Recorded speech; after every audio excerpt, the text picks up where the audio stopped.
Very good morning to all of you. आज हम बहुत ही गंभीर विषय पे चर्चा करने जा रहे हैं, निपा वायरस डिसीज, जो कि हमें न्यूज़ में सुनने को आ रहा है।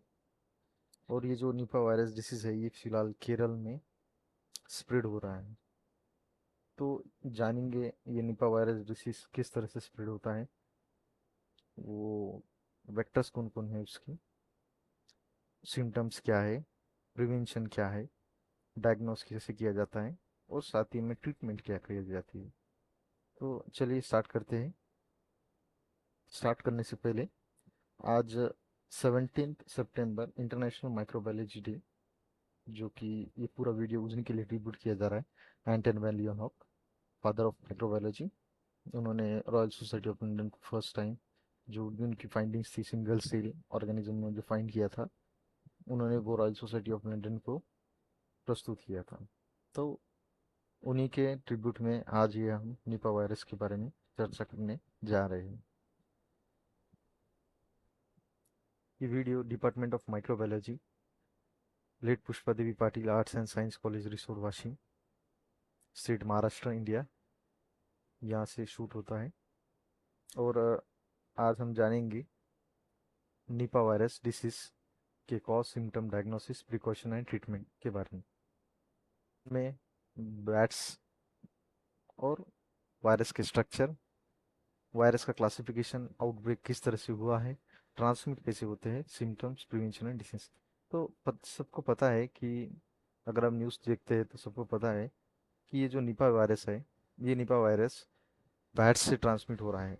आगे चल के हम देखेंगे ना कि बैट्स पर अदर भी कोई वेक्टर्स है जो कि खुद ह्यूमंस भी है, जो कि ट्रांसमिट करने के लिए, इस डिसीज को ट्रांसमिट करने के लिए एक कारगर साबित हो रही है। जैसे कि देखा जाए कि जो बैट्स है, खासकर टेरोडपस जीनस के जो बैट्स होते हैं, जिन्हें हम फ्लाइंग फॉक्सेस आ, या फिर जैसे बैट्स जो कि ज़्यादा करके फलों को खाते हैं, ये जो बैट्स है, ये हमें ज़्यादा करके south Asia, south east Asia, Australia, east Africa and कुछ पार्ट इंडिया, और साथ ही साथ कुछ पार्ट पैसिफिक ओशन में भी ये पाए जाते हैं। मतलब ये जो बैट्स है, ये बैट्स ज़्यादा करके इन रीजन्स में ये पाए जाते हैं, और यहीं पे वो क्या करते हैं, इस डिसीज को ट्रांसमिट करते हैं। तो देखा जाए तो वर्ल्ड हेल्थ ऑर्गेनाइजेशन का क्या कहना है?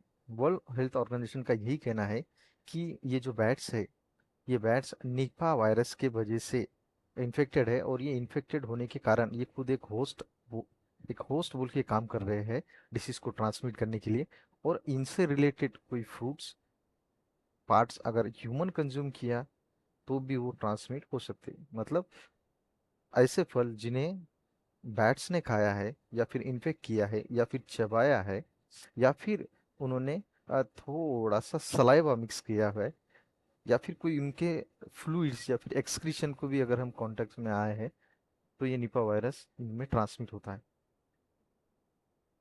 वर्ल्ड हेल्थ ऑर्गेनाइजेशन के ऑफिशियल वेबसाइट पे उन्होंने ये दिया है कि जो निपा वायरस है, ये फ्रूट बैट्स की वजह से फैल रहा है।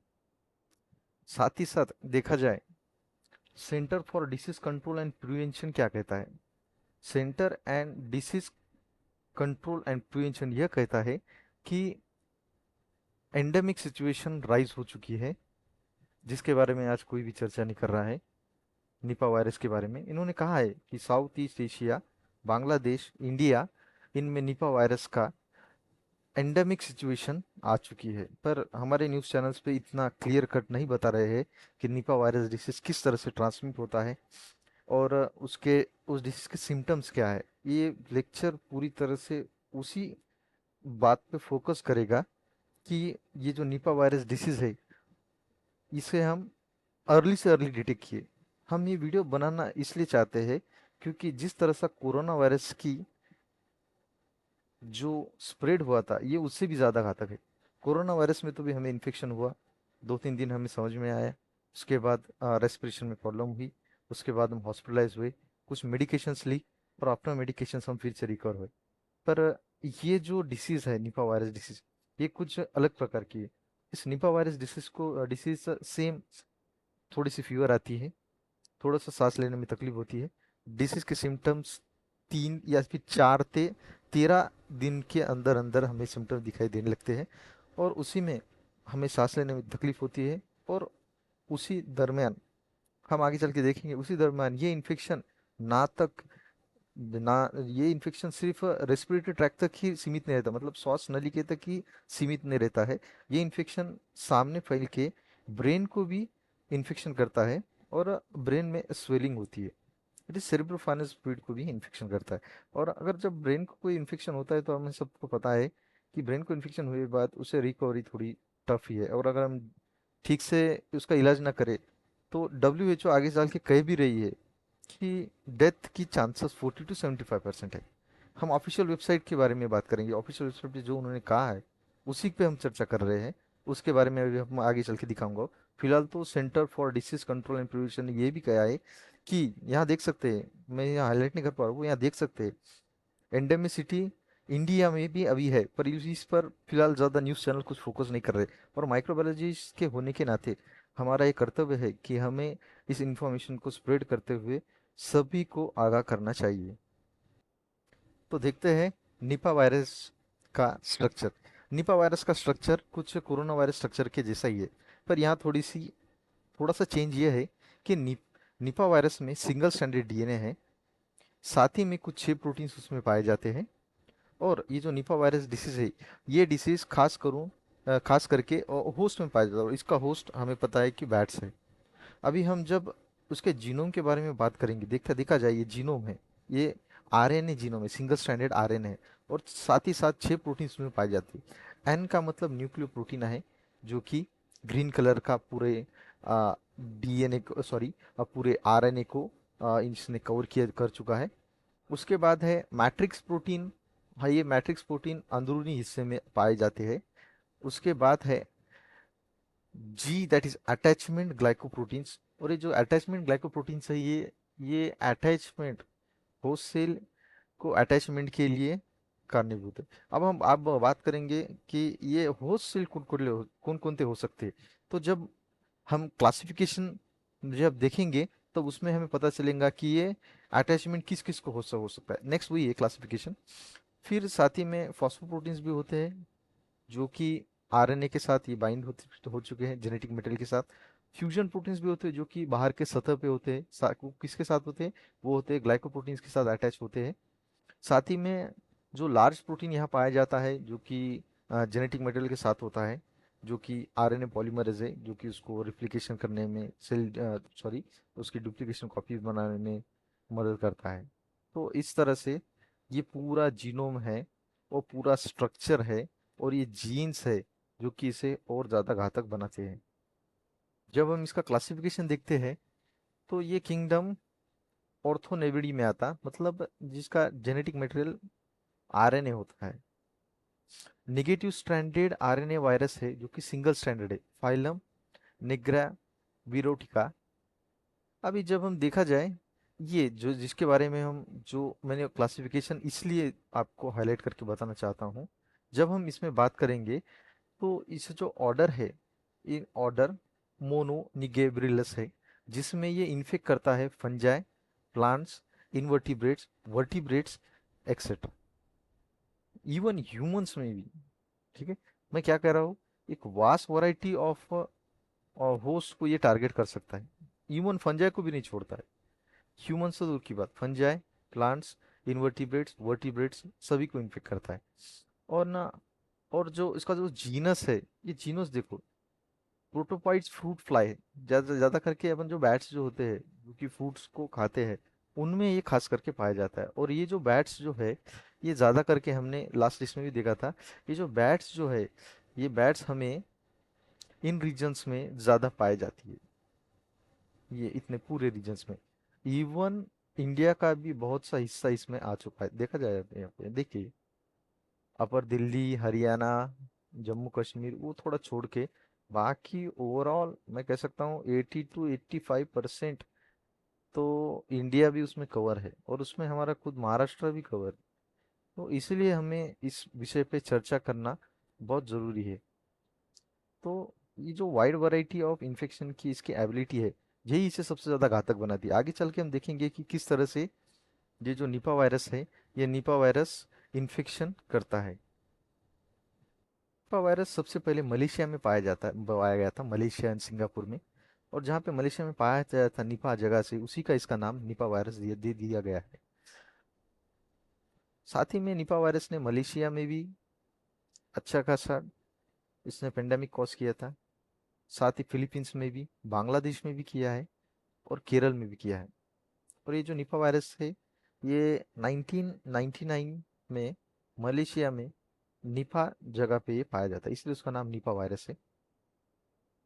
हिंदुस्तान टाइम्स इस निपा वायरस पे क्या कहती है? Hindustan Hindustan times Nipah virus ये कहती है कि फिलहाल देखिए, आज की तारीख भी देखिए, संडे सितंबर 17 2023, इन्होंने क्या कहा है कि जो यूनियन टेरिटरी है निपा वायरस, तो उसमें बहुत से एंटीबॉडीज भी फाउंड हो चुके हैं। तो सर्वे किया था नेशनल इंस्टीट्यूट ऑफ वायरोलॉजी ने, और उन्होंने ऐसा पाया गया था कि निपा वायरस इससे पहले भी आ चुका था। और बहुत से जो पॉपुलेशन है, जो 9 स्टेट के टेरिटरीज में आते हैं निपा वायरस के, जिनमें केरला, तमिलनाडु, कर्नाटक, गोवा, महाराष्ट्र, बिहार, वेस्ट बंगाल, आसाम, मेघालय एंड पौंडुचेरी, तो इनके ब्लड में एंटीबॉडीज पाए जा चुके हैं। साथ ही में एक और बात यहाँ जी दिखनी है। ये जो निपा वायरस है, ये निपा वायरस खास करके इंडिया में साउथ में क्यों फैला है? Outbreak in consumption of drinking fresh तोड़ी एंड स्वीट स्वैप, जो जिन्हें वो ताड़ी कहते हैं शायद, ताड़ी, जो कि पेट से ली जाती है। और उनका जो कंजम्पशन है, उसमें से ये कुछ ज़्यादा ही स्प्रेड हुआ था उस टाइम जब ये इंडिया में पाया गया था। और अभी भी ये स्प्रेड होने के चांसेस है, ऐसा हिंदुस्तान टाइम्स कह रही है। आगे देखते हैं।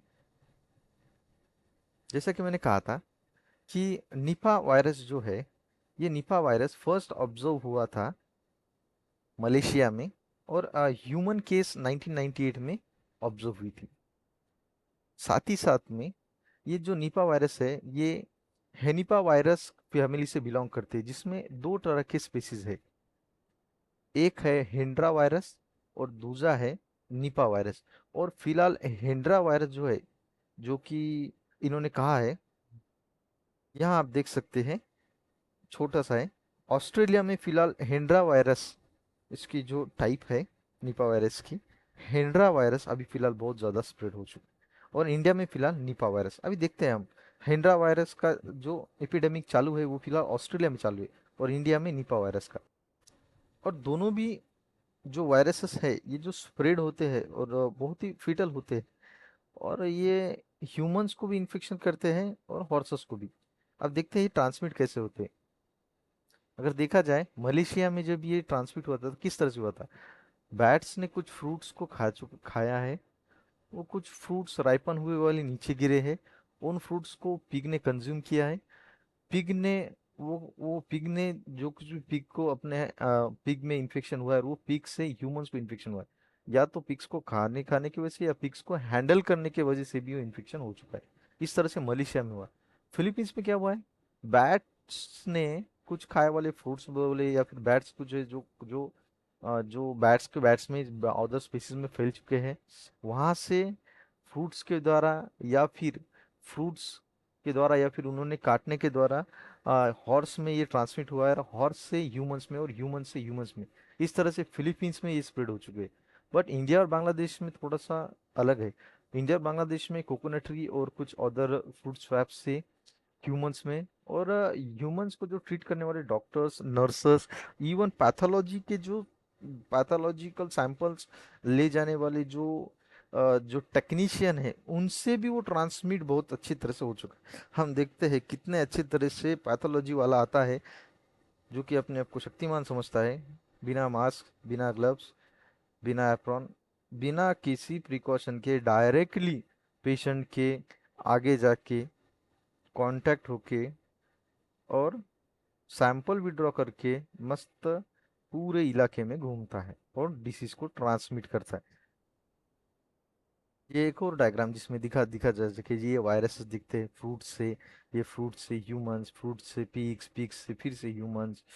इवन दो अगर इस बैट ने ह्यूमंस को स्क्रैच भी किया है या फिर बाइट भी किया है तो ह्यूमंस में ट्रांसमिट होते हैं। या फिर इसका जो एक्सक्रीशन है वो गलती से घोड़े के खाने में आ गया है, या फिर इसका एक्सक्रीशन ह्यूमंस के कांटेक्ट में आ गया है, या फिर पैर को या हाथ को, और स्किन थ्रू ये ट्रांसमिट होता है। या फिर पिग्स को कंज्यूम करना या पिग्स को हटाना, क्योंकि पिग्स इसके जो एक्सक्रीटा है, यूरिन है या फिर जो भी एक्सक्रीशन है, उसके किसी भी कांटेक्ट में हॉर्स, ह्यूमन, पिग या फिर कोई भी प्राणी आएगा उसको वो सीधा इन्फेक्ट करेगा, और उस इन्फेक्टेड एनिमल से हमें इन्फेक्शन होने के चांसेस बहुत ज़्यादा है। और ये कुछ फ्रूट्स है जो कि हम कॉमनली देखते हैं, कोकोनट, बनाना, जुराना, पलोसना, पर्पल मैंगो, पैशनेट फ्रूट्स। ये सारे फ्रूट्स केरल से अपनी तरफ भी एक्सपोर्ट होते हैं, देखिए। और इस तरह के फ्रूट्स सब में अगर बैट्स ने अगर उन्हें कुछ बाइट किया है तो वहां से हमें भी ट्रांसमिट हो सकते हैं, देखिए बहुत सारे। ड्रैगन फ्रूट, जबोटिका, सोंटॉल, कुछ well known, gac fruit, egg fruit, और एक ये जो मेरा favourite longan, jack fruit etcetera. तो अभी हम देखते हैं कि ट्रांसमिट कैसे होता है। देखिए, जो हम बोल रहे हैं कि डायरेक्ट कांटेक्ट में अगर इन्फेक्टेड एनिमल्स के, ये डब्ल्यूएचओ ने कहा है, ये हमारा नहीं है, ये डब्ल्यूएचओ ने कहा है। डब्ल्यूएचओ क्या कह रहे हैं कि अगर वो उस तरह का जो इन्फेक्टेड एनिमल है, फिर वो कोई भी रहने दो, इन्फेक्टेड एनिमल के कांटेक्ट में अगर हम आ चुके हैं, या फिर बैट्स रो, पिग्स रो, या फिर कोई भी, उसके डायरेक्ट कांटेक्ट में आते ही या फिर उसके बॉडी फ्लूइड्स के कांटेक्ट में भी अगर आ गए, ब्लड, यूरिन, सलाइवा या फिर बॉडी कांटेक्ट, तो हमें ये ट्रांसमिट हो सकता है। अगर कंज्यूम किए, अगर इन्फेक्टेड एनिमल ने, अगर वो फूड पार्ट को अगर खाया है और वो फूड पार्ट को अगर हमारे तक आया है, कंटेमिनेटेड फूड पार्ट को, तो हमें भी वो इन्फेक्टेड हो सकता है। Close contact with the person, जो मैंने कहा कह चुका है कि हमारे यहाँ टेक्नीशियंस इतने सुपरमैन हैं कि उन्हें किसी तरह का वायरस का कोई प्रभाव नहीं होता है, और वो हमें अपने आपको सुपरमैन समझते। तो टेक्नीशियंस को मेरा यही कहना है, जो ब्लड सैंपल्स लेने लेके जाने वाले टेक्नीशियंस है, जो कि साउथ में है, उन्होंने फिलहाल तो भी जिस तरह कोविड में उन्होंने बहुत अच्छा योगदान दिया है हमारी सारी देश की जनता को, सैंपल्स विड्रॉ करके पॉजिटिव या नेगेटिव डिटेक्ट करने बहुत अच्छा काम किया है। अभी उन्होंने सेम वही प्रोसीजर फॉलो करके निपा वायरसेस के पेशेंट्स को ट्रीट कीजिए, वरना ये आपसे, कम्युनिटी, सोसाइटी और इवन दो स्टेट स्टेट से पूरा इंडिया को भी इन्फेक्शन कर सकते हैं। तो इसलिए थोड़ा सा टेक्नीशियन थोड़ा सा ध्यान रखें। और close contact with the person जो हो चुका है, उसके बाद direct contact with the रॉटन fruits, देखिए जो फ्रूट की मंडी है, मगर बोल रहा हूँ, साउथ से अगर कोई फ्रूट्स की मंडी आ रही है, उनको फ्रूट्स को भी अगर आप हाथ लगाते हैं, रॉटन फ्रूट्स को, जो समझो वहाँ पे फ्रूट अच्छा था, उसको थोड़ा सा दांत लगाया, वो दांत लगाया फ्रूट थोड़ा सा सड़ते सड़ते महाराष्ट्र में आया या फिर किसी और राज्य में गया, और उस दांत लगे वाले फ्रूट को अगर हमने टच किया, तो हमें इन्फेक्शन होता होता है। और उसके सिम्टम्स दिखने के हमें लिए 3 से 4 दिन से शुरुआत होती है, और जब तक हमें समझ नहीं आता है तब तक वो कुछ ज़्यादा ही सीवियर हो जाता है। तो इस तरह से क्या करना है कि जो रॉटन फ्रूट्स है उन्हें अच्छे से ट्रीट करना है, और उन्हें हैंडल करते वक्त सर्जिकल ग्लव्स वगैरह, किंवा थोड़ा सा अच्छा कुछ ना कुछ तो भी अच्छे प्रिकॉशन से हमें उसे हैंडल करना है। हाँ, और एक बात, साउथ रीजन में जितने भी केव्स है जहाँ पे बैट्स पाए जाते हैं, टूरिस्ट प्लेस को पहले बंद करना है, क्योंकि वहां से भी बहुत ज्यादा ट्रांसमिशन होना है। और अनकुक जो फूड्स है, काऊ, पिग्स, अनकुक्ड, अगर उन्हें इन्फेक्शन हो चुका है तो ह्यूमंस में भी बहुत जल्दी ट्रांसमिट हो सकता है। अब देखते हैं उसके सिम्टम्स। फीवर, पहले सिम्टम्स जो आते हैं, तो पहले सिम्टम्स है इनिशियल स्टेज में दिखने वाले फीवर। ऐसा लगता है कि बुखार आई है, सर दुख रहा है, खांसी आ रही है, सोर थ्रोट हो रही है, सांस लेने में दिक्कत आती है, और सीधा वोमिटिंग होती है। और सिम्टम्स और आगे बढ़ के, अगर डिस अगर ड्राउनीनेस आ रहा है, कुछ समझ नहीं आ रहा है ब्रेन को, अगर ब्रेन में इन्फेक्शन फैल गया है, तो आप कोमा में भी जा सकते हैं, स्वेलिंग भी होती है ब्रेन पे, डिसोसिएशन भी होता है, डाउननेस भी आता है, कुछ समझ में नहीं आता है। और यही स्थिति रही तो ज़्यादा से ज़्यादा 15 से 20 दिन में डेथ होने के चांसेस 40 to 75% है, जो कि कोरोना में बहुत निग्लिजिबल थे। इस बात पे थोड़ा फोकस किया जाए, कोरोना में बहुत निग्लिजिबल थे। कोरोना के चांसेस कितने थे? ज़्यादा से ज़्यादा सर 98 to 99% लोग तो सरवाइव हो चुके हैं, वो इवन 1% लोग ही डेथ हो चुकी है। अब यहाँ देखा जाए तो 40 to 75 केसेस में डेथ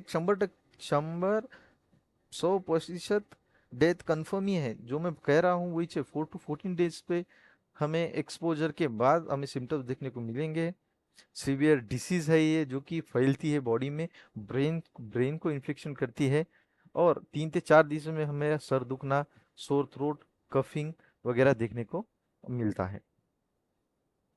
साथ ही में ब्रेन पे जो स्वेलिंग आती है, तो हमें ज़्यादा से ज़्यादा नींद आने जैसे दैट इज ड्राउननेस लगता है, बहुत थके हारे और बहुत ही नींद आ रही है ऐसे होते हैं। कन्फ्यूजन भी होता है, देखो, डिसऑर्शन। और ऐसी रहा तो 24 से 48 घंटे में वो प्रोग्रेशन जाता है किधर, कोमा की तरफ जाता है, अगर ये सिम्टम्स बढ़ती रहे। तो मैं वही कर रहा हूँ कि ये जो डिसीज़ है ये थोड़ी चिंताजनक डिसीज़ है। प्रिवेंशन क्या करना चाहिए इसके लिए? कुछ चीज़ों का खास खास कर रखता है कोरोना की तरह ही, कि अगर आप मार्केट एरिया में जाते हैं तो रेगुलरली हैंड वॉश करना है, मास्क पहनना है, avoid contact with the sick bats और पिग्स। जो भी बैट्स है, बैट्स से कांटेक्ट न बनाएं, पिग्स से कांटेक्ट ना बनाएं। Avoid the area where the bats are known to roost. जहाँ बैट्स पाए जाते हैं वो एरिया की तरफ जाना ही नहीं है। Avoid eating drinking foods contaminated with bats. Bats ने कंटेमिनेट हुए वाले फ्रूट्स, ड्रिंक्स या फिर कोई और पदार्थ से कंज्यूम करना बंद करें। और जिस पर्सन को इन्फेक्शन हुआ है निपा वायरस का, तो उसके जो ब्लड सैंपल और बॉडी फ्लूइड्स है उससे कांटेक्ट ना बनाएं। साथ ही में आप देख सकते हैं कि जियोग्राफिकल लोकेशंस के अनुसार जहाँ पे फ्रूट्स बैट्स पाए जाते हैं, वहाँ पे कंटामिनेटेड ऑफ फ्रूट्स का बहुत ज़्यादा योगदान अपने को दिखता है। डायग्नोसिस किस तरह से की? तो इसे डायग्नोस करने के लिए हमें आरटी-पीसीआर की मदद लेनी चाहिए। सेम वही कोरोना के ऐसा नेज़ल स्वैब, थ्रोट स्वैब लेके हमें सेरेब्रोस्पाइनल फ्लूइड को भी लेना पड़ेगा कुछ किस्सों में, अगर ब्रेन पे थोड़ा इन्फेक्शन हो रहा है तो। साथ में यूरिन और ब्लड तो कॉमन ही है। और ये जो निपा वायरस है उसको डायग्नोस, एक तो इन्फेक्शन स्टार्ट हुआ है, सिम्टम्स दिख रहे उस दरमियान, या फिर इन्फेक्शन रिकवरी के बाद हम उसे देख सकते हैं। ट्रीटमेंट की बात करें तो ट्रीटमेंट बहुत कम ट्रीटमेंट है, क्योंकि उस वायरस के खिलाफ पर्टिकुलर एक ड्रग हमें पास अवेलेबल नहीं है। बस जो सिम्टोमेटिक, जो जो भी सिम्टोमेटिक हमें पेशेंट्स में सिम्टम्स दिखते हैं उस हिसाब से हम उसे ट्रीट किया जाता है। प्रिवेंशन क्या करें इसमें? देखो, जो जो मैं बोल रहा हूँ, start from the lecture, eat not order foods in fast. जो उपास वगैरह, अभी जो सन वगैरह आने वाले हैं, त्योहार वगैरह है, तो उनमें जो फ्रूट्स का कंजम्पशन हम ज़्यादा करते हैं। फिलहाल अभी जो फ्रूट्स है साउथ की तरफ से आते हैं, तो उनका प्रयोग ना करें।